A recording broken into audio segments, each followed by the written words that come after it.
Hello, book lovers and English learners. Today, I'm happy to do this little video about my three favorite quotes from It Starts With Us. We've just finished reading the book and also discussing about It Starts With Us at the book club.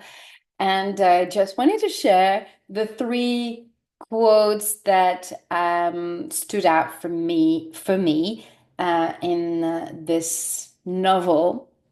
So I'm gonna start right now, and it's page 101.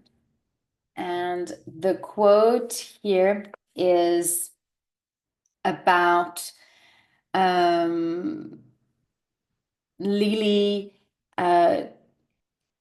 uh, always trying to find time. Yeah, it's in chapter 12, in which Lily is always um, trying to manage to have a great time despite the fact that life was a little bit hectic for her. And she tries always to enjoy her time when she's with Atlas. So here,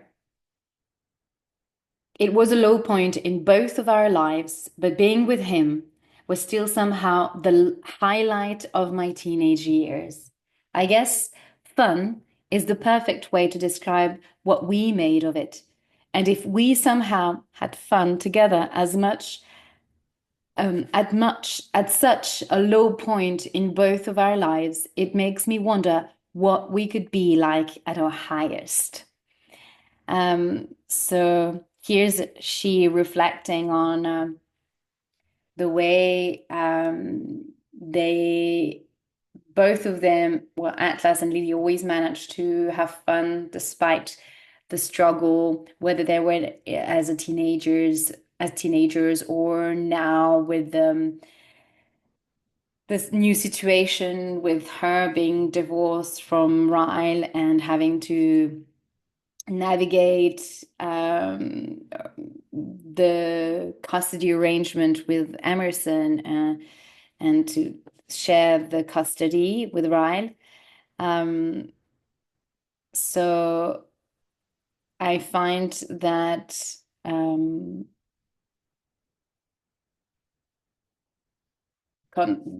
that parallel with the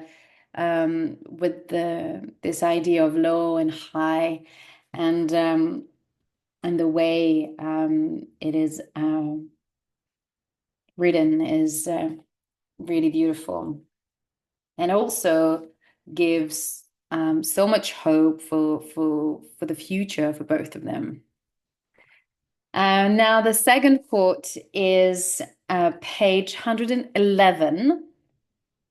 So it is a chapter narrated by it's still in the same chapter actually. Uh, yes. So it's still chapter 12. Yeah, yeah, yeah. So it was a long chapter, and Lily had a lot to say here, a lot to reflect on. And here is when she actually feels overwhelmed. It's still rather at the beginning of the novel when it's very difficult, when she doesn't know what she should do, if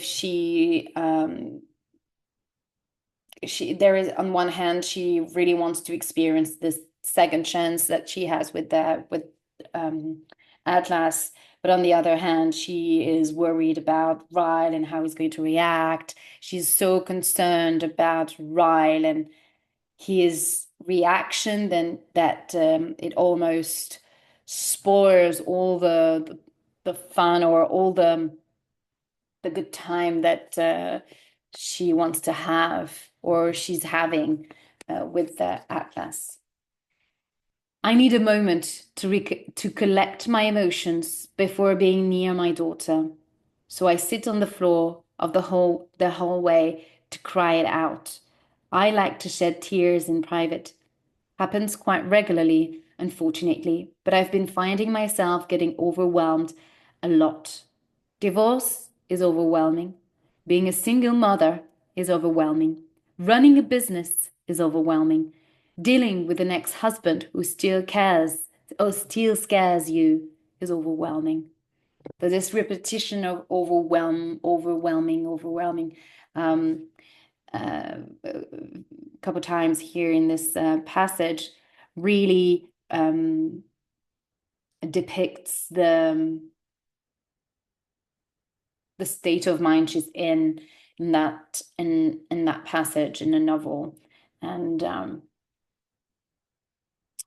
and and we were actually discussing this in our conversation in the book club, um, because in our discussion workshops today, that actually what is good with them. So we were reflecting on the whole book, and the fact that what we liked in this novel is the way Colleen Hoover managed to show how hard it is to move on um, from your ex-husband, and how to manage how to organize a new life with with your ex-husband, and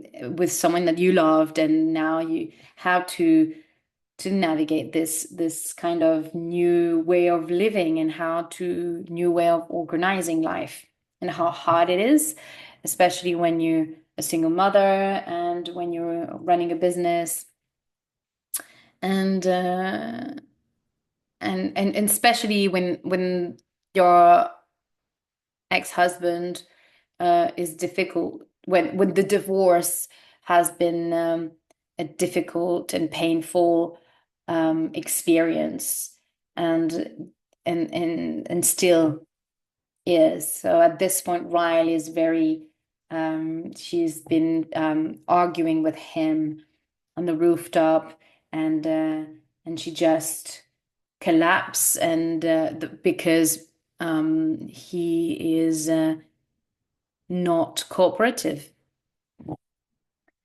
So the third and final and last quote that I really like here in this novel is page 239. It's Atlas this time, realizing that Ryle doesn't know Lily at all. So that really struck me, sorry, that really struck me, um, this realization here from Atlas, um, because it is so true, and you reflect as well on the character, and you say, oh yes, he's right. He's actually right. So Ryle came to Atlas's restaurant to fight him, basically, because he knows that they are together with Lily, and he just can't bear it. And he says, "Oh, when things don't work out between the two of you, and Lily needs somewhere to run, I'm not picking up the pieces this time." So he's angry, and he leaves the restaurant by saying that. And at this point, Atlas realizes that he doesn't know, he truly doesn't know Lily at all. Lily doesn't run to people. She didn't run after me when I left Maine. She didn't run to me when she left Ryle. She focused on being a mother. Yes, that's what he expects her. Yet, that's what he expects her to do. if things don't work out between us, run to him like he's her home base. Lily's home base is Emerson. And if he still can't see that, he's clueless. And I like this idea of home base, the fact that it's the place where you go back, or your hometown, or your safe space in a way. You're the home, the someone that feels safe for you, or the one that the person or the place where you go back to when you're not you feel vulnerable. Um, and and I liked the way Atlas is very lucid about that, and and how um, and yeah, how much he understands that, and he sees and he sees that Ryan definitely can't well if well doesn't see that, and which is Lily's character, and that says a lot about Ryan's character, self-centered character, um and selfish, arrogant prick, whatever you want to call it, or call him. Um, so these three quotes really stood out for me, and although in reflection of Atlas's character in the book club, we were kind of skeptical in the way Atlas is depicted. Is so perfect, is too ideal, that it's almost unbelievable that this guy could be it's someone that men could relate to, or women could really envision. But it there is hope. There's always hope. Uh, and and it's nice. It's just uh, perhaps it's idle. Maybe it's an utopia to have this uh, kind of character being so considerate and so deep in his reflection of life. But also, this is also how life made him. He's been so much pain through so much pain and loss that um, Atlas is just a profound character, and and he feels very deep. And when it's about Lily, he's just uh, so um, so over her, I would say, or so um, patient and in awe of her. He's in awe of her. Really, I think this is what um, characterized his, I would say, his feeling towards her, because he has so much respect and kindness towards her. She did. He remember how much she did for him, and um, he would never want to hurt her. Because of everything that she did for him, um, loving him and caring for him is so much that something that he didn't never expected to have in his life. And it is something new, that someone um, love well cares for you, and him developing his feelings for her, his love for her, was also something new. He didn't know that he could care so much about someone, and that person in return could love him and as well. So this is just the not the downside, but the kind of the point we reflected on in regards to Atlas's character, which is so high up on the on the on the pedestal here, because of his way to react. Um, but on the other hand, uh, life has been tough for him, so I guess he's learned so much. Anyway, this is all I wanted to say in this video. I hope you enjoyed those the quotes and that you share the same feeling about the novel.